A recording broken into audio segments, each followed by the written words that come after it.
biterwa nuko wapfakaye, biterwa nuko witwaye, biterwa n'urugero ukinze amarembo yawe. Ubundi umukobwa kuva avutse, kuva yavutse yavuye mu nda ya nyina akavuka ari igitsina gore cyangwa igitsina kobwa, agira abamutereta kugeza araye ari bupfe.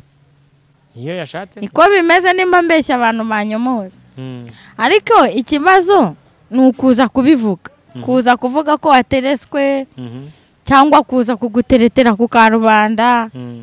Byumvikane rero ko abagabo b'ibigoryi bariho kandi nabo batayobewe aho uburanga burikiye. Uburanga n'ubwenge ku mugore burakora bwombi. Hari igihe akora uburanga cyangwa agakora iki. Noneho rero nta mugabo w'ikigoryi uba ikigoryi no ku maso ku buryo yaberwa kumenya aho uburanga buri. Uri papa w'abakobwa ariko wabikize ku mugaragaro wambaye impeta turabizi. Ariko hari abagabo banze kuba abagabo ku mugaragaro, noneho abagabo b'abagore bose. Abo ngabo barashaka gusimbura Yesu ku ntebe, wewe wabaye umugabo w'abapfakazi. Bakumva barashaka guhagarara mu kimbo cya Yesu, bakaba ari bo b'abagabo b'abapfakazi bose. Akumva ntashobora gutambuka ku rugo rw'umupfakazi atamubajije icyamupfakaje. Ariko umuntu ukiri umusore ujya kwiyemeza ko yaba umugabo w'umugore wabaye umugore w'umugabo nka Theogene, uko biri kose aba yaripimye ku minzani ireshya. Ubwo apfakaye yaramaze kumenyera kuba mu kigeto kingana kuriya, buriya biramugoye. Reka tugende tumufashe kuba mu byumba bya kimwe muri kiriya kigeto. Kandi ushobora gusanga we muri we nawe afite iyindi mitekerereze, avuga ataho kugira ngo njye kongera guhangara imihini mishya cyangwa guhanga imihini mishya, afazari nahinira mu babu gufite uri kumwe bafite abana bare barabyaye mu buryo bw'umwuka, aho kugira ngo winjize mu rugo ikirura gikuze, wakwinjiza imbwa y'ikibwana ukayitoza.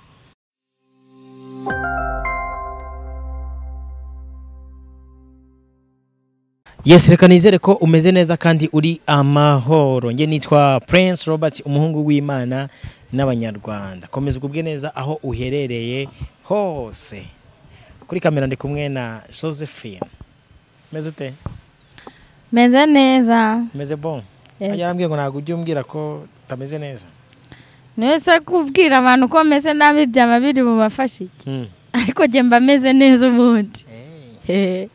Yewe hari ahantu meze nabi, hari ahandi meze neza, donc biterwa. Ariko kubibasangiza nta muganga uri harangwa ari bukuvure, nta n'ufite igisubizo cyangwa kigura. Mw'abantu mwe mu mwuka meze neza ariko mukofye meze nabi. Nimero yanjye ba muri mobile money 0785216618 naho mungire gusaba ni byiza ariko ibyo ntugusabiriza. Warwonsabirije se umva umwuka atamukoze wabyihorere nawe muzahawe ninginga. Ariko ibyo byo yemeze neza. Ariko Imana ikoresha abantu bayo. Ubu wabona hari umuntu wayigira gutya ati Roba kankwituro rwose wimerere neza. Ituro? Aguturira iki? Aguturira. Umuzi ikiganiro cyiza. Ndiko ye uze ntago ndi ku murimo. Ko bibiri bwangu udakora nakariye. Ntago mbise. Umeze ute? Ndaho meze neza. Se w'imfubyi akaba umugabo w'abapfakazi akumene neza. Umva ambaniye neza pe. Akumane neza. Akorera akazi kose icyari. Nabonye witwa Karege avuga atari ko ingo zanyu n'imbwebwe zirazinjirira. Ingo zande? Z'abapfakazi. Biterwa nuko wapfakaye. Biterwa nuko witwaye. Biterwa n'urugero ukinze amarembo yawe. Subiramo ko kantu twa. Biterwa nuko wapfakaye cyangwa nuko witwaye cyangwa urugero ukinze amarembo yawe. Ariko nibyo. Ariko abapfakazi bose ngo imbwebwe. Nabonye imihanda yacu yose ifoto iriho ari yo witwa Noheli n'uwitwa Asiya. Burari Asiya kinze nabi. Bose nago mbaze, bose nago nzi byabo uretse kubona nyine kuba ari madamu wa Pastor Theogene bose mbabona hano kuri YouTube. Ntawe ndagerera mu rugo, nawe ndaganira nawe ubuzima bwe bwite. Ariko ubundi umukobwa kuva avutse, kuva yavutse yavuye mu nda ya nyina akavuka ari igitsina gore cyangwa igitsina kobwa, agira abamutereta kugeza araye ari bupfe. Ayi agira abamutereta. ariko se kandi nanone niko bimeze iyo yashatse niko bimeze nimba mbeshya abantu banyomoza ariko ikibazo ni ukuza kubivuga kuza kuvuga ko watereswe cyangwa kuza kuguteretera ku karubanda ariko ubundi gutereta byo umva umukobwa waraye avutse agira none se ubu ntaho urumva abantu basambanya impinja zaraye zivutse nabase bakazisambanya harimo uburwayi cyangwa amadayimoni ntaho urumva umukozi wo mu rugo abikora umwana mutonya aba yamubengutse umukobwa avukana ikibengukiro kandi akanagipfana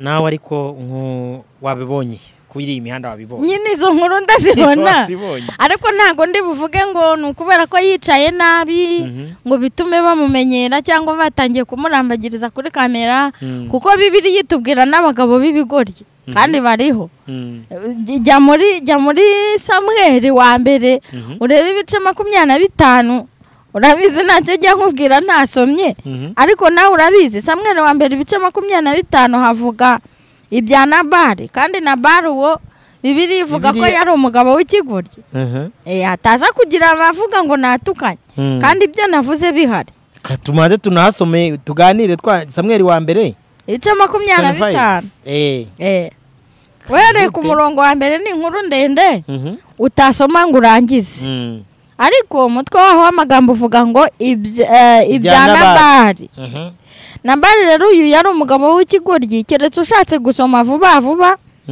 ukasoma igice ukakirangiza ariko ngo yari n'umukire none se ubukire n'ubugoryi birasigana ntago waba umukire kandi ukaba ikigoryi umukire ni ubutunzi bw'ibigaragara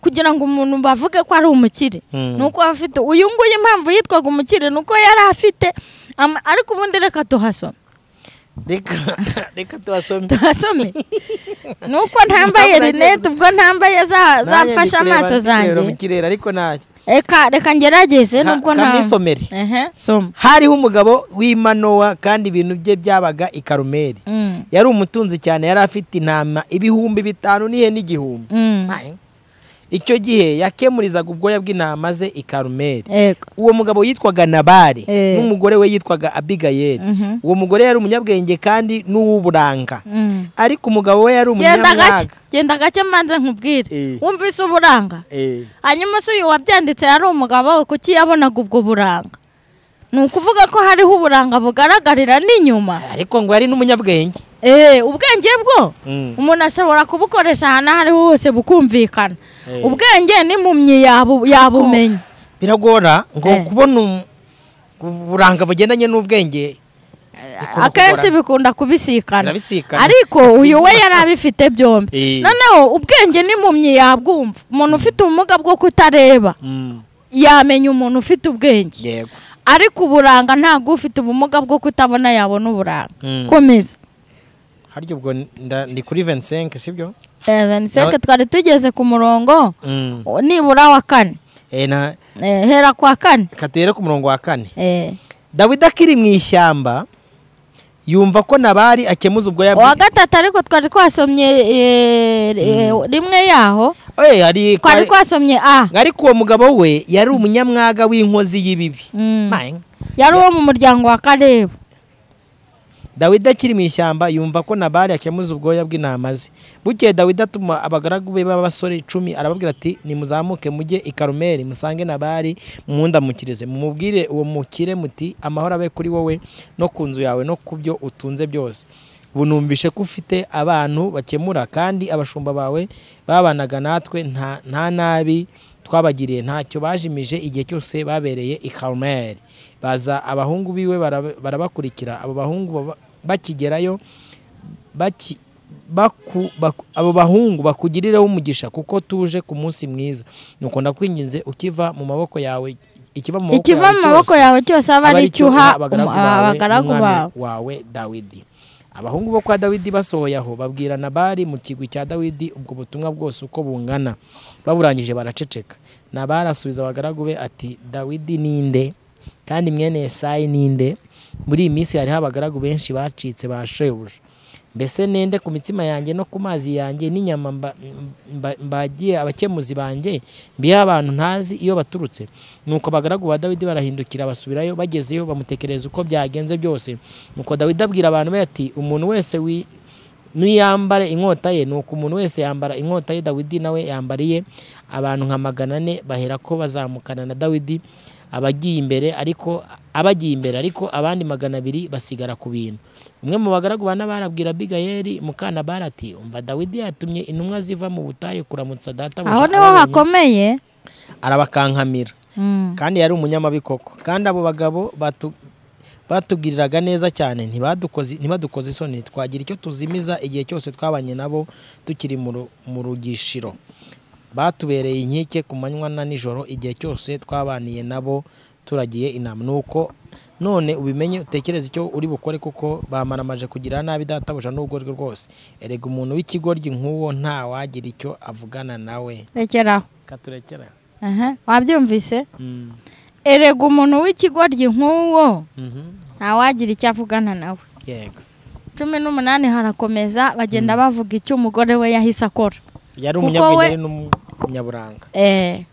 Byumvikane rero ko abagabo b'ibigoryi bariho kandi nabo batayobewe aho uburanga burikiye. Uburanga n'ubwenge ku mugore burakora bwombi. Hari igihe akora uburanga cyangwa agakora iki ubwenge. Noneho rero nta mugabo w'ikigoryi uba ikigoryi no ku maso ku buryo yaberwa kumenya aho uburanga buri. Iki wacyumvise? Yego. Nta mugabo waba ikigoryi ngo ayoberwe no kureba aho uburanga buri. Niyo mpamvu Nabali yavuze ati Abigayeli ndafatiraho. Aramujyana. Ariko nicyo kintu cyiza cyatumye leta ivuga ngo habeho ubwuzuzanye. Icyo bita ubwuzuzanye. Nubwo abantu bafashe uburinganire gusa ubwuzuzanye bakabwihorera. Ubwenge bw'uyu mugore bwuzuzaga bwa bugoryi bwa wa mugabo. Noneho uburanga bw'uyu mugore bugakurura abami mu rugo rwa wa mugabo. Ego. Sinzi niba iki kintu cyumva. Ntabwo rero bivuze ngo umupfakazi wese naho yaba afite uburanga, sinzi ukuntu utangiye uvuga ngo imbwebwe ngo ziramurira. Naho ya ni umugabo wabivuze ntago ari njye ntago ibyo nabivuga. N'undi muntu wabivuze. Ntago icyo kiganiro nakirebye ariko ntago ari bose. Ntago ari bose. Gusa nzi ko kugeragezwa k'umuntu kubaho. Iyo upfakaye ukaba utaragera ku myaka amategeko akwandika nk'umupfakazi, ukaba utaragera ku myaka itorero rikwemera nk'umupfakazi ku buryo ryagwana inshingano zemerewe guhabwa abapfakazi, habaho kugeragezwa. Habaho gushyirwa ku munzani kugira ngo barebe nimba ubupfakazi bwawe bushyitse koko wakwemererwa kuba umupfakazi. Yego. Hari igihe upfakara ariko wari ukiryohewe no kuba mu rugo. Wari ukiryohewe no kugira umugabo. Yego. Icyo gihe ukaba ugifite umutima wo gutekereza umugabo.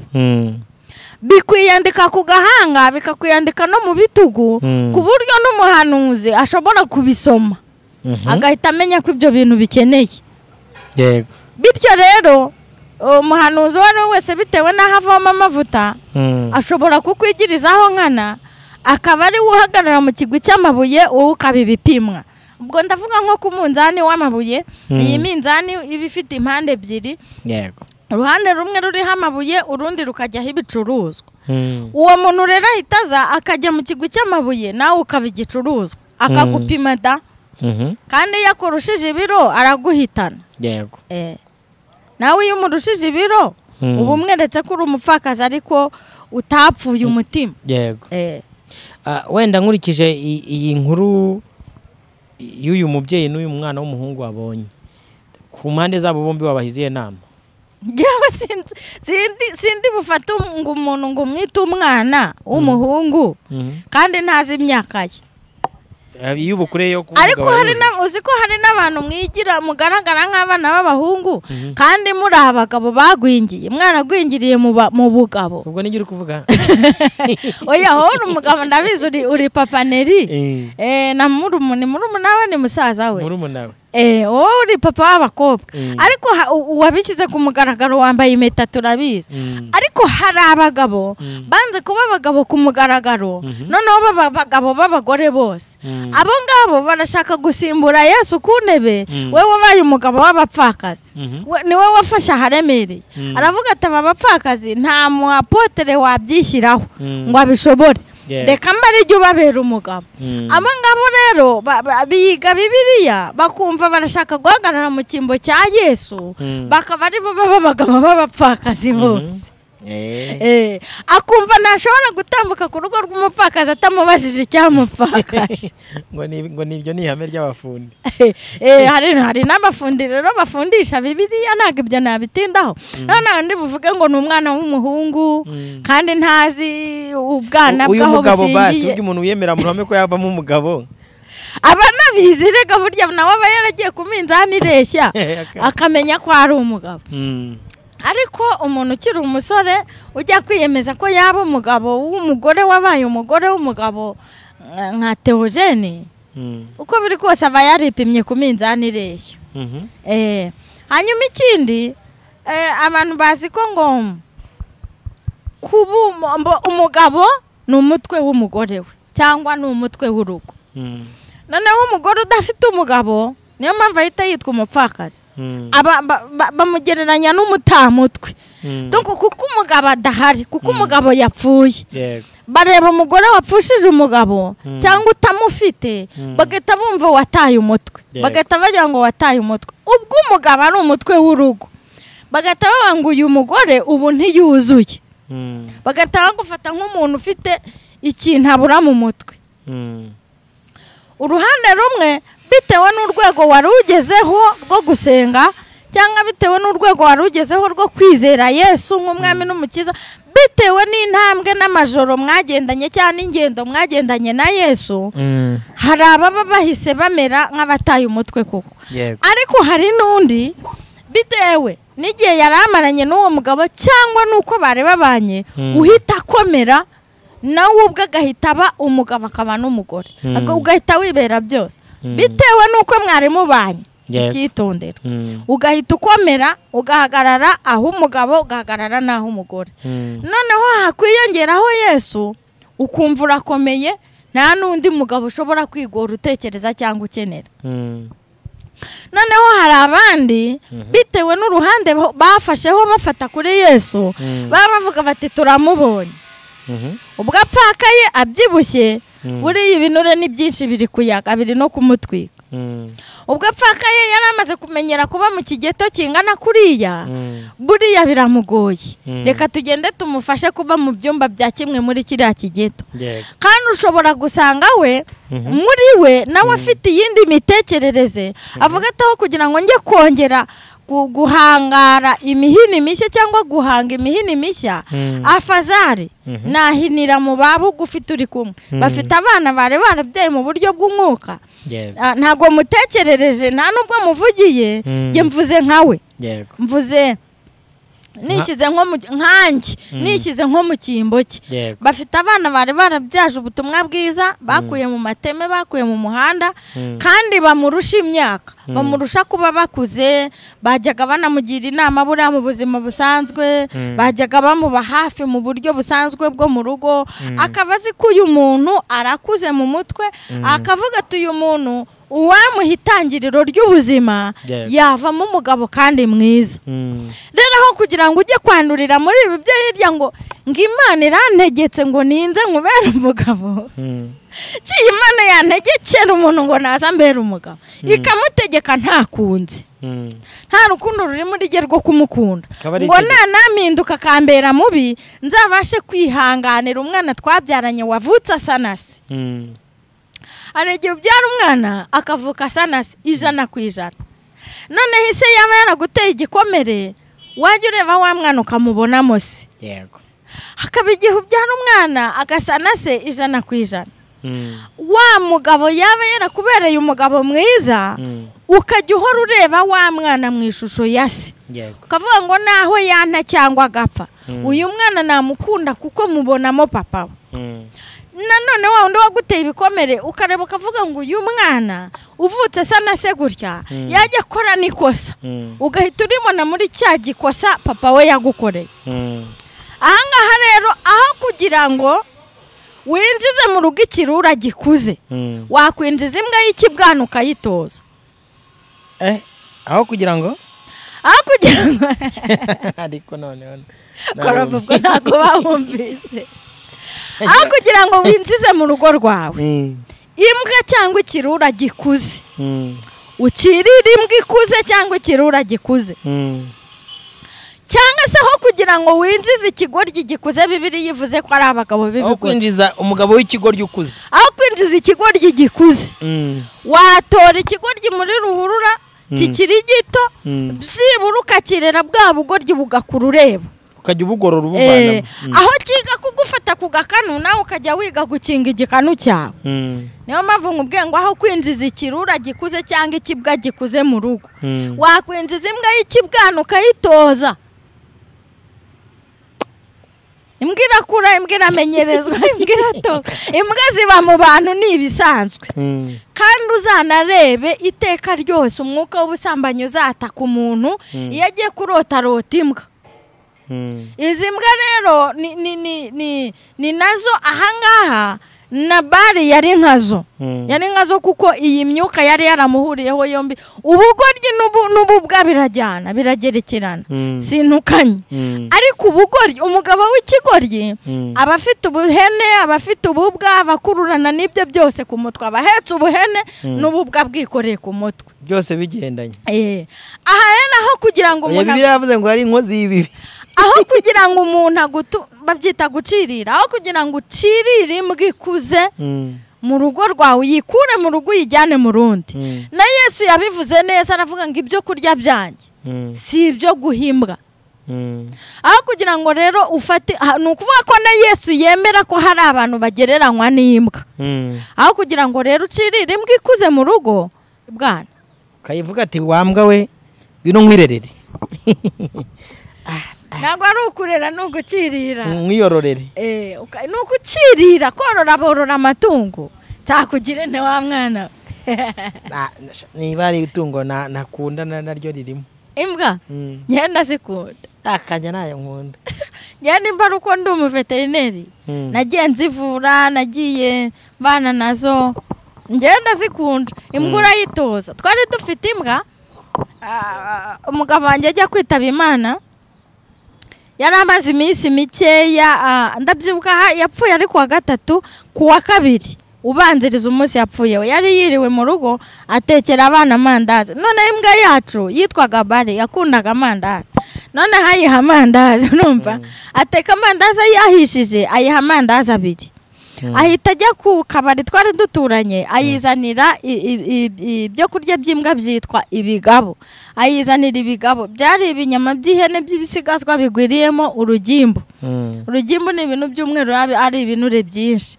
None harayigaburira irya n'amandazi burira bukeye umugabo niyagaruka aba yapfuye. Imbwa yaherutse ibyo yasize yigaburiye ariko wa kabiri yongeye kurya ku wundi wa kabiri ari uko tuvuye kumushyingura Nyamirambo.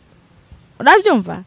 Donc imbwa hamwe n'umwana twari kumwe witwa Divine w'umukozi wo mu rugo nibo bantu barwaye shebuja mbere yatwe twese. Jewe n'ubundi nari maze ibyumweru 2 nararwaye indwara z'amayobera byarabayobe, ariko imbwa yo impamvu nyivuze nuko yo bitangaje uburyo yamurwaye. Yararwaye iraremba itahira amandazi birasiza yihaye n'inyama yongera kurya ku wundi wa kabiri ku munsi wa 7 cyangwa se wa 8 ari uko tuvuye kumushyingura. Yararyamye nta muntu wakomangaga ngo imumokere, nta muntu wacaga hepfo y'igipangu kandi hari ku nzira ngo imoke. Yaragiye irarwara icika intege kajya yirirwa iryamye kandi izana n'imirishyi mu maso. Twarayobewe ikibazo ifite kugeza ubwo ibigabo byari byasigaye mu gakarito yasize atayihaye. Twabiyihaye ari nko kuwa 4 irabyanga neza bigenda biborera mu kibuti cyayo kugeza tubihambye yarabyanze. Imbwa yamenyereye neza ntabwo ari mbi kandi ntugaye abantu bose bazitunze ntabwo ari mbi.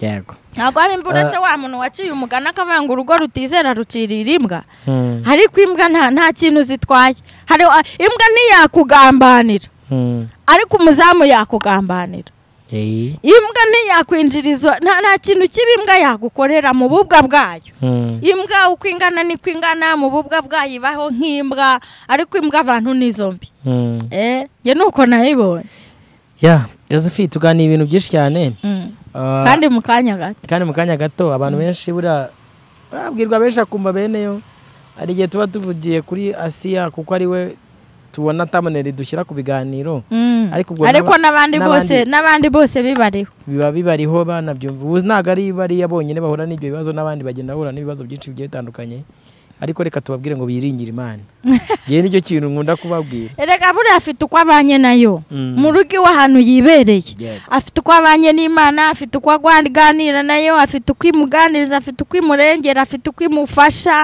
kandi ibimutera byose bimutera yiteguye njye ntekereza ko bimutera yiteguye nabonye Imana ikunda abapfakazi n'imfubyi kurusha abandi bantu bose kuko izi ko nyine ari bo bantu baba bari mu bibazo kandi batagizemo uruhare nawe afite uko yibaniye n'Imana nareke nyine apimirwe ku minzani ireshya gusa Yobu yaravuze ngo izi nzira anyuramo nimara kungerageza nzavamo meze nk'izahabu ntabwo izakomeza ngo irebere ngo abantu bigirizeho nkano umupfakazi keretse nawe najya kwanika ubupfakazi bwe ku muhanda nawe akabuzana hano kuri iyi mihanda ngo tuburebe ariko natabuzana akabubumbatira akavuga ati nubwo bimeze bityo nubwo mwabonye uri yapfuye ariko mfite undi Imana izamugirira neza kandi izafata imbwa nyine ziniga izibwejaguza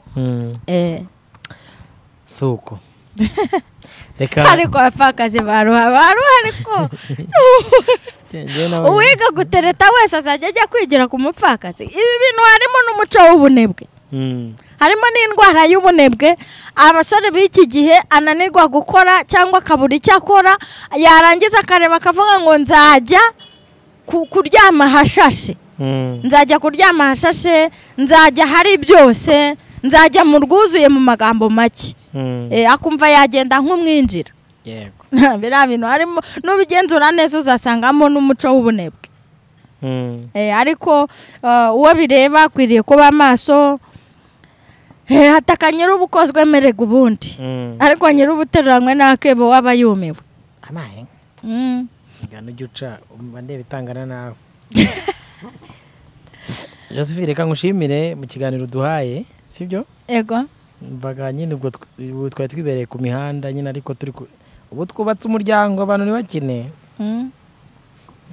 ibiganiro byacu byo nakagaruka reka mwe ngo fubye n'umupfakazi bumvira mu rusaku yego wakoze kutuganiriza Imana bahumugisha nimufashe dushimire aba bahanga Relax Life Center muri uru rugo n'uwazahaye hava ari injege bamukorera isuzuma rusange bakareba imikorere y'umubiri maze abazahajwe na amibe igifu umwijima indwara z'ubuhumekero ibibazo byo kutuzuza inshingano z'abashakanye indwara z'imitsi n'izindi bakazibamururaho bakoresheje inyongeramirire n'ubundi buhanga nka reflexology massage yongera ubwirinzi bw'umubiri ikarinda na stress bagukorera imbonerahamwe y'imirire ijyanye n'ikibazo ufite maze mbere yo kugusezerera ukongera ugakorerwa isuzumwa rusange kugira ngo utahe ntacyo utaka uvuye kuri gare ya Kimironko utaragera ku rusengero rwa Foursquare Gospel Church urabona icyapa cy'ikigo Relax Life Center telefone ni 0788 30 23 68 iyi nimero iri no kuri WhatsApp